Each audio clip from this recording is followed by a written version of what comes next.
साले आज तू पकड़ा ही गया। बहुत शिकायतें सुन रही थी मैं तेरी। तू अपनी बीबी को मायके क्यों नहीं भेजता है? बोलना, तेरे सास ससुर तेरे माँ बाप जैसे नहीं है क्या? बोल। दीदी मैं तुम्हें शिकायत का कोई भी मौका नहीं दूंगा, मैं अब तो छोड़ आऊंगा।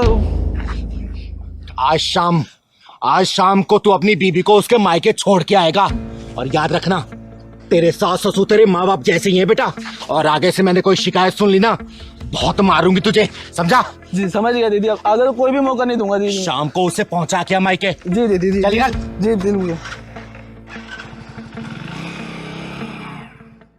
अरे कहाँ मर गई आरती? ओ आरती! हाँ हाँ बाजी, आप मंदिर से आ गए? वो बस थोड़ी सी आंख लग गई थी। तेरी ना आंख ही फोड़ दूंगी किसी दिन, ना ये आंख रहेगी ना लगेगी। कहाँ है तेरा गुलाम? वो ऑफिस गए हैं। ऑफिस गए? कान भर के गया होगा ना मेरे खिलाफ। और ये अखबार, इसे कोई नौकरानी आएगी उठाने के लिए? नहीं, मैं उठा देती हूँ। मैं आपके लिए चाय बना के लाती हूँ। चाय गई भाड़ में। ये बता, मेरे कपड़े धोए कि नहीं धोए? हाँ धो दिए और इस्त्री करके भी रख दिए। इस्त्री करके रख दिए? मंदिर से पैदल चल के आ रही हूँ, पैरों में दर्द हो रहा है। चल पैर दबा, अच्छे से दबाइयो। और देख, कान खोल के सुन ले, मैं औरों से ना अलग हूं। जब घर से बाहर जाती हूँ ना, तो अपने कान और आंखें घर में छोड़ के जाती हूँ। तो ना मेरे खिलाफ बोलने की ना कोई जरूरत मत करियो। और अपने गुलाम पति के साथ में ना मिलकर अगर तूने कोई षड्यंत्र रचा ना, तो देख लेना, बहुत टेढ़ी औरत हूं मैं। जी माँ जी।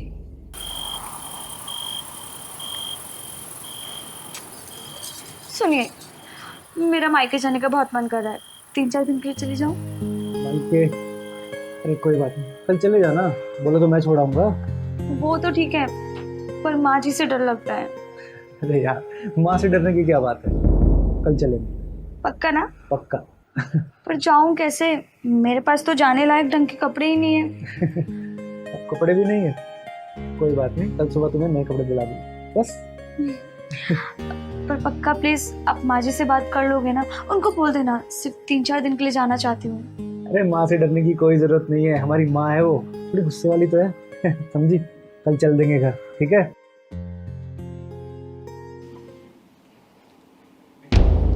अच्छा, मेरे खिलाफ पंचायत बैठी हुई है, षड्यंत्र रचा जा रहा है, सारी सैलरी चंद्रमुखी पे उड़ाई जा रही है। मैं भी देखती हूँ कैसे ये मायके जाती है।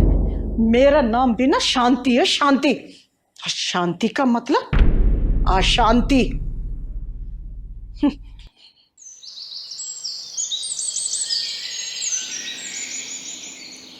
माँ जी चाय। तुझ में लाज शर्म है कि नहीं है? क्या हुआ मम्मी जी? ये पल्लू तेरे सर पर टिकता क्यों नहीं है? और एक बात बता, मैंने तुझसे क्या कहा था कि मेरे कान और आंखें ना तेरे ऊपर हैं। रात को तुम दोनों क्या पंचायत कर रहे थे? माँ कभी तो शांति से रह लिया करो और हमें भी शांति से जीने दो। बेटा, भले ही मेरा नाम शांति है, ना शांति से रहती हूँ और ना किसी को शांति से रहने देती हूँ। हाँ तो ठीक है, फैलाओ शांति। माँ आरती कुछ दिनों के लिए अपने घर जाना चाहती है। जब तुम दोनों ने फैसला कर लिया है तो मुझसे पूछने की क्या जरूरत है? तू जो अपनी उड़न परी को आकाश में उड़ाने की कोशिश कर रहा है ना, एक दिन ना यही घर की इज्जत का झंडा ना आकाश में लहराती फिरेगी। इसके चाल चलन ना ठीक नहीं है। अरे माँ, कभी बोलने से पहले सोच तो लिया करो, किससे बोल रही हो, क्या बोल रही हो। जब देखो टर टर टर टर करती रहती हो। अच्छा, तो अब तू सिखाएगा मुझे कि मुझे कैसे बोलना चाहिए? माँ एक बात बताओ, आप आरती से इतना चिढ़ती क्यों है? आखिर उसकी गलती क्या है? वो भी तो आपकी बेटी जैसी है ना। इसकी गलती यह है कि उसने तुझे ना अपना गुलाम बना रखा है, उंगलियों के इशारे पे नचाती है वो। जा रही हूँ मैं इस घर से। अरे जिस घर में नौकरानी के बराबर भी इज्जत ना हो, उस घर में कौन बहू रहना चाहेगी? हाँ, जा यहाँ से, इस घर में तेरी कोई जरूरत नहीं है। माँ पागल हो गई है क्या? हाँ हाँ, पागल हो गई हूँ। इस घर से तो 11,000 का चंदा लेके जाएंगे। लगता है गलत समय पे आ गए हम लोग।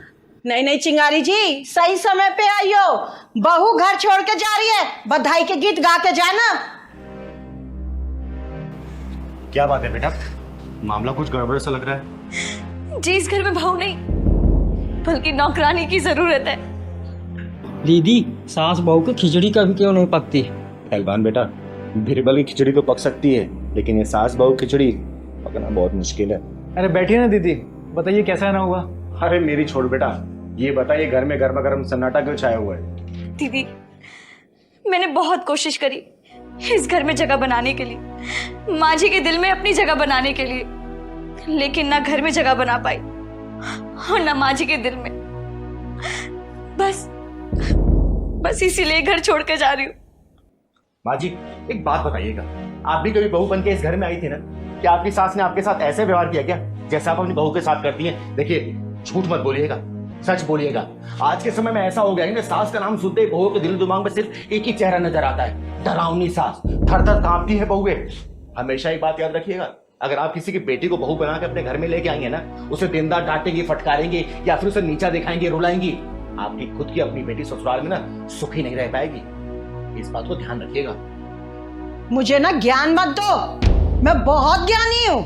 माँ जी, किसी की बेटी जब घर में बहू बन के आती है ना, तो बहुत सारे अरमान लेके आती है, बहुत सारे सपने सजा के आती है। वो ये सोचती है कि अपने अच्छे आचरण, अच्छे संस्कार से सास ससुर का दिल जीतूंगी, अपने पति की महारानी बन के रहूंगी। लेकिन होता क्या है, ससुराल में पहुंचते सब कुछ उल्टा हो जाता है। बहुओं के सपने टूट जाते हैं, अरमान बिखर जाते हैं। अरे मैंने मान लिया बहुओं से गलतियां हो जाती है, शुरू में क्या होता है कि थोड़ा टाइम लगता है एडजस्ट करने में, लेकिन इसका मतलब ये तो नहीं ना कि बहुओं को इतना मजबूर कर दो सामान उठा के अपने मायके जाने के लिए तैयार हो जाए। एक बात याद रखिएगा, बहुएं होती है ना बगीचे कलियां होती है, जिन्हें सास ससुर के आशीर्वाद और प्यार की जरूरत पड़ती है। अगर वही सास ससुर आशीर्वाद अपना प्यार देते रहेंगे, यही कलियां खिलती है, पूरे घर को महका जाती हैं। याद रखिएगा, एक बात और याद रखिएगा, जो आपने अपने बहू को दिया ना, वही आचरण, वही संस्कार, वही प्यार, वही दुलार, वही मार, वही गालियां आपको अपनी बेटी के ससुराल में भी मिलने वाला है। कर्मा इसी को बोलते हैं, वापसी इसी जन्म में मिलना है, तो सुधर जाइए, संभल जाइए। वो पहले का जमाना नहीं रहा कि आप सोचेंगे कि नहीं बहुए घूंघट में रहे, बहुए जींस टॉप ना पहने, बहू अपने पति के साथ। गया जमाना, समय के साथ बदलेंगी तो आपका परिवार चलता रहेगा। समय के साथ बदलाव नहीं करेंगे, आपका परिवार बिखर जाएगा, कोई जोड़ नहीं सकता है। इस बात को याद रखिए आप, समझिए आप। चिंगारी जी, मुझे माफ कर दीजिए, तुमने आके मेरी आंखें खोल दी। और बेटा, तू अपना घर छोड़ के जा रही थी। अरे मैं तेरी माँ हूं, क्या तुझे डांट नहीं सकती? हाँ?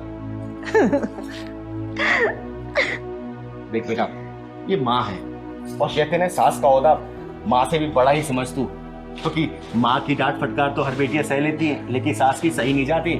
और माँ जी, बड़प्पन उसी में है कि आप सास नहीं माँ बन के रहें, और इसे बहू नहीं बेटी बना के रखें, तभी घर परिवार चल सकता है। और थोड़ा सा मॉडर्न ख्यालात तो आप नहीं, आप पुराने जमाने को छोड़िए, ठीक है? ठीक है चिंगारी जी। बहुत बहुत शुक्रिया दीदी, आपने हमारा घर बचाया। अरे बेटा, तू जोरू का गुलाम मत बन, माँ का दुलारा ही बन जा, ठीक है? चलिए मैं चलती हूँ, कल आऊंगी।